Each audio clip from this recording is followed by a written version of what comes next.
میں ایک مثال دے رہا ہوں، میں الٹرا ساؤنڈ کا ڈاکٹر ہوں، میری 40 سال تجربہ ہے میرے پاس وہ الٹرا ساؤنڈ آیا، میں نے جس وقت وہ الٹرا ساؤنڈ دیکھنا ہے تو میرے دماغ میں اس 4-5 منٹ کے لیے کتنے الٹرا ساؤنڈ کی رپورٹ میرے دماغ میں آ سکتی ہے؟ تجربہ تو یہی ہے نا.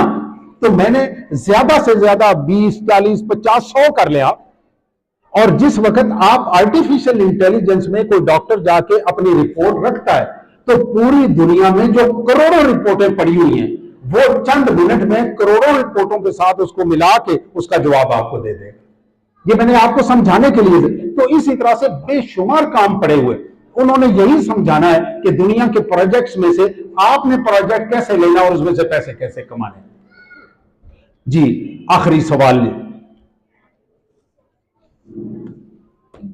سوال کسی کے ذہن میں کوئی بات ہو؟ جی ہاں ایک منٹ چلیں جی کوئی نہیں تو بہت اچھا. میں نے بڑی تفصیل سے آج آپ کے لیے میں نے خطاب یہی رکھا تھا کہ آپ کو تعارف کروا دوں ادارے کا. تعارف آپ تک پہنچ گیا. آپ سے پھر گزارش ہے کہ اپنے خاندان میں، اپنے محلے میں، اپنے اسکولوں میں، خاص طور پہ پرائمری اسکول، ان کے ٹیچرز تک یہ آواز پہنچائیے کہ جو یتیم بچے ان کے پاس اس کرائٹیریا پہ پورے اترتے ہیں ان کو ہمارے پاس ریفر کرے. وآخر دعوانا ان الحمد للہ رب العالمین.